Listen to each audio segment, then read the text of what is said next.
What's up, everybody? Welcome back to Vitamin Lead, your healthy dose of leadership. I'm your host, TJ Reed, and I am excited to have with me today Joel Hawbaker. Joel, how are you? I'm very well. Thank you. Excited to be here, TJ. Thank you very much. It's a pleasure to have you, Joel. So, our listeners, they've gotten a little bit of your bio already, but why don't you just tell us a little bit about yourself and what brings you here? Yeah, thank you. So I am uh, 37 years old, divorced and remarried, father of two teenage girls. And in my day job, I've been a high school teacher for 14 years.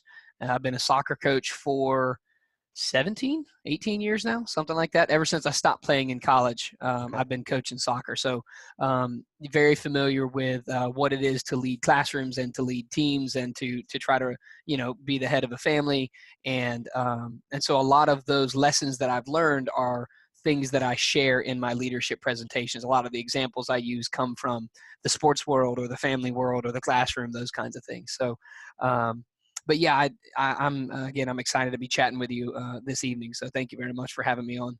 Yeah, absolutely.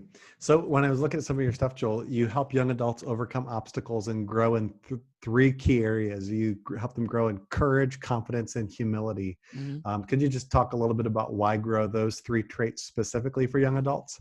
Yeah, certainly. And if you don't mind, I'm going to take them in reverse order. Yeah, absolutely. So humility, I think, is maybe one of the single greatest misunderstood concepts, and especially within Christian circles, but even in non-Christian circles as well. A lot of people think humility means deferring praise or pretending that you're not good at something, even if you know that you are, because Right. we don't want to be mistaken for being arrogant.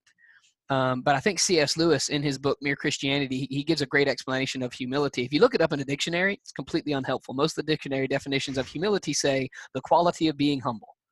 Yeah. Well, that's useless. That tells me nothing. That I tell my high school kids, you can't use the word you're defining in the definition. That doesn't tell us anything. So Right. C.S. Lewis tells us humility is not thinking less of yourself. It's just thinking of yourself less often. Hmm. And that's great. It's putting the needs of others in front of your own. That's what humility is. And I, Yeah. I would argue again that that's one of the greatest things that leaders can do. But it's something that a lot of times we don't really think about because we become worried that if we're putting other people in front of ourselves, we're not going to get noticed or recognized, Yeah. which is it's understandable. But again, so that's where some of the confidence and the courage come in because you've got to have enough confidence in yourself to where you don't have to brag, but you're not shying away from the spotlight when it does shine on you. So it's a fine line between confidence and arrogance. Confidence is just knowing what you're good at, right? If someone says to Michael Jordan, "Were you a good athlete?" and he goes, "No, not really," that's not humility. That's just lying. That's dumb, Right. right? If someone goes to LeBron James and says, "Are you a good basketball player?" "Well, I mean, I'm okay." That's As just he jumps over you and dunks. that's exactly right. Probably backwards, like two-hand reverse dunking or something. Like, no, that's not that's not it. Confidence is just being able to say, yes, I've been gifted in this area. Yeah. So you take those two ideas, confidence and humility, and they sound like a paradox, but they're really not. You put them together, and what you have is this idea that what you should be doing is taking the gifts you've been given and using them to serve other people, Yeah. right? And the thing is, in order to do that well, it takes courage because you have to have the guts, right? C.S. Lewis calls it fortitude, one of the four cardinal virtues of the ancient world. I'm a history teacher, so I like to bring up that kind of stuff. Sure. He calls it fortitude, right? He calls it guts. Yeah.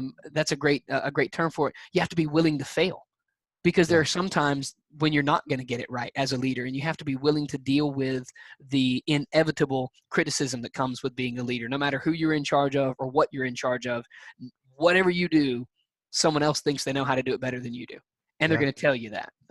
I've got a good buddy here in Alabama who's a football coach, and he says there's two things every guy in Alabama thinks they can do better than everybody else: grill a steak and coach football. Right. And I'm not even a football guy. I never played, or I'm probably one of the two guys in the whole state that never played organized football in my whole life. But I get where he's coming from. If you're a Yeah. coach, every parent in the stands think they know better than you do. Yeah. And if you're a teacher, a lot of the kids think they know better than you do.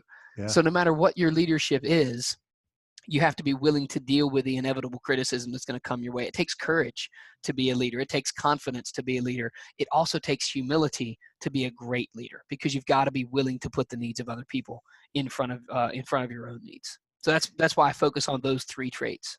I like that. I'm reminded of a quote by Simon Sinek in the book Mm, Leaders Eat Last. He says that yes. leadership is the courage to put others' needs ahead of your own, and like Yeah. choosing that with every step of leadership you take and stuff. Yeah, he does great stuff. I like a lot of his work. So I'm thinking back to myself as a young adult or even as a teenager. Mhm. How do you teach confidence without arrogance? Like, how do you help young adults to like really channel that? Because man, I was so full of myself Oh man, as a right? teenager and I stuff. was So I absolutely I'm 100% with you. I knew that I was the smartest person that I'd ever met yeah, when I was a teenager. I'm not sure what's happened since then that I don't think that anymore. But one of the big things, again, you'll notice a pattern here. A lot of what comes out is a quoting of people like C.S. Lewis and J.R.R. Tolkien, because those are two of my favorite authors. sure, Um, in the same book, in Mere Christianity, C.S. Lewis tells us that pride or arrogance is always competitive. It's inherently competitive. Pride is not being happy that you have money. Pride is sure. being happy to make sure that I have more money than you. Hmm, And that's the distinction that I help young adults try to understand. It's hmm, not a bad thing for me to know I'm a good soccer coach. right. I played the game for years and I've coached the game for half my life now. I know that I know the game. I'm pretty good at that. And if you notice, what I'm not doing is I'm not comparing myself. I'm a better coach than this guy. I'm a better coach than this lady. I'm a better coach. Hmm, No, it's not about that. If someone says to me, do you know the game of soccer? An honest answer is to say, yes, I do. That's confidence. If yeah, someone says, do you know the game of soccer? And I go, man, what kind of stupid question is that? Well, now that's arrogance. You know what I mean? right. And Yeah. so that's kind of the line that I try to help young adults see, because there is a line and it's kind of vaguely defined, but really it's a question of, are you being honest, or are you inherently being competitive? Are you trying to make yourself look better by comparing yourself to others, or are you just answering the question? And so And that's I'm a big realizing part of as you're that. saying that's still a temptation the older you get too, is like 100%. Yeah. you're trying to just elevate yourself ahead of others or Yeah. get It's a, noticed more and stuff. it's a natural human tendency. One of the key parts of being human, unfortunately, is this competitive nature. Now, it comes out in different ways, but ultimately, at some level, we all struggle with wanting to put ourselves above other people. That's why we have to learn the golden rule when we're a kid: treat others the way you want to be treated, right? Yeah. Because our Yeah. inherent, our default is to treat people badly because it makes us look better, and we have to learn how to be better Hmm, than that. We have to learn how to do differently than that, right? And so again, just like you mentioned, you don't outgrow that temptation to be right. arrogant. You don't outgrow the desire to put yourself above others. It's just something you've got to constantly revisit and say, wait a minute, let me take a step back and try to reevaluate. Hmm. How do you make sure you, like, for you as a leader, like how do you make sure that you don't end up in those places? Are there certain boundaries you put in your life, people you talk to that help you to kind of keep a safeguard on that? Yeah, that's a great question. So a big part of the reason I teach courage as a key aspect of leadership is because you have to be willing to hear criticism, and you have to be willing to accept criticism. And Hmm. so you want to have some kind of accountability. I noticed when we were talking, you've got a wedding ring on. If anybody Yep. that's listening is married, you've got an accountability partner to some degree. Like, you know what I mean? Yeah, Not necessarily absolutely. for every single thing, but yeah, you've got a built-in accountability partner who needs to have the freedom to lovingly correct you or Yep. lovingly call you out. That's a big part of marriage, Yep. right? And we mentioned, I know we were talking ahead of time. You mentioned that you and your wife have been involved in different kinds of ministry or teaching situations. Anyone who's ever been a teacher knows kids love few things better than correcting their teacher. Oh yeah. I've got a classroom of accountability partners when it comes to making sure I have my facts straight in history. Because if I get anything wrong, I got 5 kids who go, well, actually, Yep. those kids.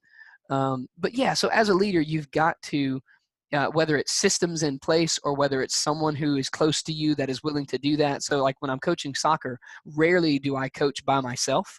I almost always have an assistant at practice, at games, at both, at film sessions, whatever, because I can't see everything I need to see. I'm only one set of eyeballs. Sure. And so my assistants need to have the freedom to come to me and say, Joel, actually, this thing we were looking at, I know that you said this, but what if it's this other thing? I know Yeah. that you said we want to attack this way, but in this situation, and it's like, oh, you know what? That's a really good point. Some of the greatest coaching decisions that I've gotten credit for weren't me. They were my assistants. Yeah. I got the credit because I was the head coach, right? Now, if they go poorly, I get the blame because I'm the head coach. Right. That's a key part of the leadership too, is accepting responsibility, even even if it wasn't necessarily you. Yep. But yeah, you've got to have some of that accountability in place, where when your head starts getting a little bit too swollen, somebody can come to you and give you a little pinprick and just kind of remind you that you're maybe not everything that you think that you are. And that's okay. It's not fun, but it is a Yeah. key part of being human. Yeah. I'll weep for a couple minutes, but then usually pick myself back up and be grateful for that they said it to me. Right. One of the major lessons I've learned that comes along with that is, and this is again where some of the humility comes into it, is, are we willing as leaders not just to accept criticism from people we like? Do we have enough self-awareness to step back and evaluate the accuracy of criticism that comes Mm. from someone we don't like? Because Yeah. just because we don't like them doesn't mean they're wrong. Yeah. And so we have to be, again, we've got to have enough humility to say, that wasn't very fun. The way that you said that to me, I didn't really enjoy. But Yeah. you know what? You're right. You're right. And so that's, again, I've learned that lesson. I mentioned that I'm divorced and remarried. I got divorced about 10 years ago, and there have been a few different times when either my ex-wife or my wife or one of my two daughters has come to me and said, hey, Dad, this thing, or hey, Joel, this thing. And it's not really fun to hear criticism from anybody. It's definitely not fun to hear criticism from my wife, because I love her, and so we don't, that's just not fun. But Right. she's gentle, and I appreciate that. It's not fun to hear criticism from my ex-wife. It's not fun to hear criticism from my kids. But I have to be willing to say, you know what, you're right. I have to be willing to hear the truth in it. Otherwise, again, that's just pride getting in the way. Yeah. People that have listened to Vitamin Lead before, the genesis of Vitamin Lead was my wife coming to me and saying, hey, listen, like, you've gotten quite boring in the last year. Like, you're not reading a lot of things like you used to. You're just not growing. And so I just want to challenge you with that. And I know it was tough for her to say, and it was really hard for me to hear that, but I'm so grateful that she did, Yeah. because it really made a big turnaround in my life as a result of that. Good. Praise the Lord. Yeah, that's that is not something to be taken for granted. I've had to have a couple of similar or similarly unfun moments where my wife has come to me and told me a hard truth. Yeah. That's actually the title of one of the chapters in my book about leadership is hard truths. These are things that every leader needs to hear. Mm. And it's not fun for anybody. But again, I'm glad that my wife loves me enough to come to me and say, hey, listen, honey, this thing that you're doing, that's not what needs to, that's not the right way to do it. And it hurts me to have to tell you this, but you need to hear this. Yeah. And again, I appreciate that she's gentle about it. I also appreciate that she loves me enough to tell me things that I don't want to hear. Yeah. Because that, like you said, that's how we grow. That's how we get better. When we don't realize what we're doing is wrong, we need someone who cares enough about us to come to us and say, hey, listen. And it's nice when it's someone who loves you. It's nice when it's someone who will do it gently.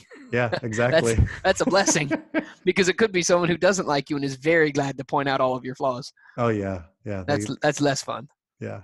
So let's talk about your book. What's the title? Where did it kind of come out of? Let's talk about that. Yeah, sure. Thank you for asking. So the title of it is Inverted Leadership: Lead Others Better by Forgetting About Yourself. And I wrote it a couple of years ago. And the idea was I had started doing some speaking, and I'd traveled around a little bit, done a couple speaking gigs. And as much as I love doing that, as much as I love being in a classroom, the question was, how can we get this message out to more people? Because the Sure. book itself is all about gospel-centered, others-centered leadership, right? Servant leadership is the idea. And the question was, how can we get this out to more people? And so we thought, well, write a book. Okay, well, my problem with that is I have a 45-minute commute each direction to where I teach every day.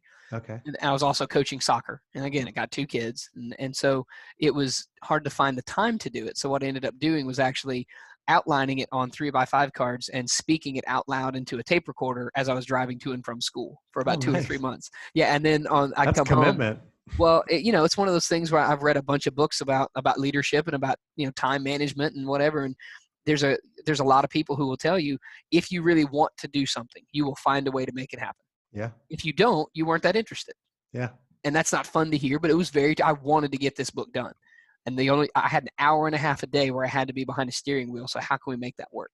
Yeah. So I'd tape the 3x5 card to my steering wheel, and I'm driving down the road, and I'll glance down, and I glance up, and I glance down. And it was literally like an old 1980s newspaper reporter AA battery powered miniature cassette recorder that belonged to my father. And Nice. that was what I recorded this thing on. I'd come home and my wife would type it up, or I'd type it up, and that became the rough draft. And That's but yeah, cool. it was fun. There's a lot of the stories in there from the history classes that I teach. There's parts in there about Queen Elizabeth I of England and Napoleon Bonaparte, because they're two of my favorite historical figures to teach and to study. And Why is that? Let's talk about those two real quick. sure. So I'm glad you asked, because they're fun. I would argue that those are two very different leaders, because Okay. everybody in the world has heard of Napoleon, whether you realize it or not. If you look historically at the people in history who have had the most written about them, number one is Jesus. Number Sure. two is Napoleon Bonaparte. Hmm. Right? And people don't realize it, but he is that kind of well known in every country in the world. He accidentally sort of spread nationalism all over Europe and the rest of the world. But the truth is, he wasn't a successful leader. He was exiled twice. Not even that many people get exiled once. He was exiled twice. Okay? That's not good. But he was incredibly impactful. After he had been exiled the first time, Yeah. he escaped from the island of Elba, came back into France. He's going towards Paris to overthrow the king. The king sends out an army.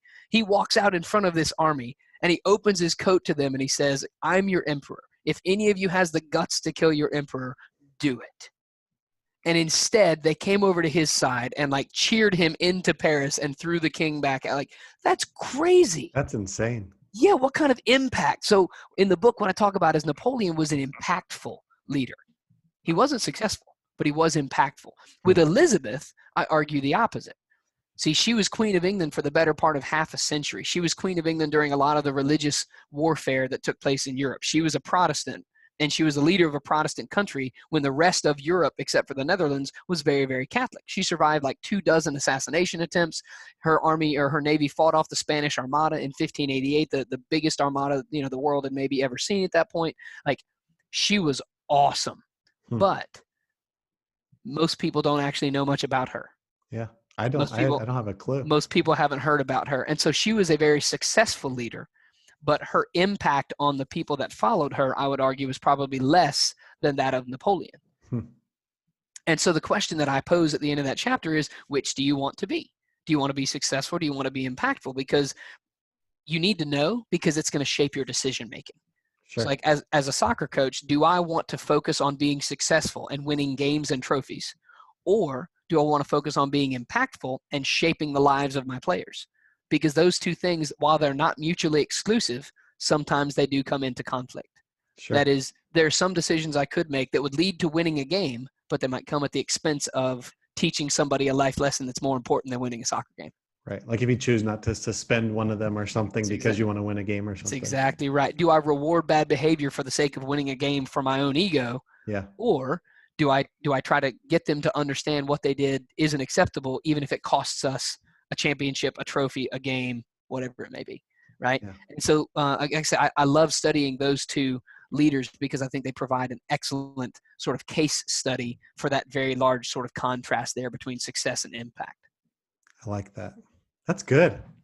Thanks. I'm learning a lot from you so far tonight. So Do it. I'm learning a lot from you so far Good. tonight. That's the goal. That's a history teacher's dream right there. Can we teach people stuff? Yes. Good. Okay. My grandpa taught me a lot about history. That's why I've gotten a lot of love for that. So yeah, it's awesome. Let me ask you one more question, and then I would love for you to share how people can connect with you after this podcast. Vitamin Lead, our tagline is your healthy dose of leadership. And so I always like to ask people, tell me, how do you define healthy leadership? So the way that I define leadership in my book is pretty simple. It goes like this. Leadership is the art of positively influencing other people to help them become better versions of themselves. Right? That's what leadership is. It's using your influence in a good way to help improve other people, to help them become better than they were. It's all about them. That's what leadership is to me. That's a good definition. Thanks. Took me a while. That's a good one. I appreciate it. Yeah, but I think I've seen both in my history studies and in, I've been very blessed with some of the people that I work with. I've seen amazing examples of servant leadership. I've seen amazing examples of selfless leadership. And so that's what I try to focus on, because again, leadership is not a one size fits all thing. I'm sure your listeners know every leader is different. Every organization of any size is different. So what specifically works for me might not work for you. The principles ought to be at least similar, Sure. but the exact actions that I take that work for my family or my classroom or my team, they might not work for your business, or they might work for your business but not someone else's business. So it's an art more than it is a science, at least in my opinion. Is there a leader that you would love to shout out right now that you think of when you think of a healthy leader? Yeah, well, there's a couple that come to mind, and unsurprisingly, they come from the sports world. One Okay. of them was Sir Alex Ferguson, the legendary manager of Manchester United soccer team in England. Okay. Um, he was just, I mean, he's phenomenal. The other one is Coach K at Duke basketball. I'm a huge Duke fan, and Coach K is really the only coach I've ever known because I've been, he became Duke's coach when I was a toddler, and he's still there. I've got He's my two. dad's favorite as well. That's what I'm My dad talking just about. got to see Duke live for the first time in his life this weekend. It's So incredible. It's incredible. I was very blessed. I've been able to teach at Duke for a couple of summers with their TIP institutes and as a teaching assistant or doing different things. And when I was up there a couple of summers ago, I left Coach K. I wasn't able to meet him. He was off recruiting, but I met his secretary. I left him a copy of my book.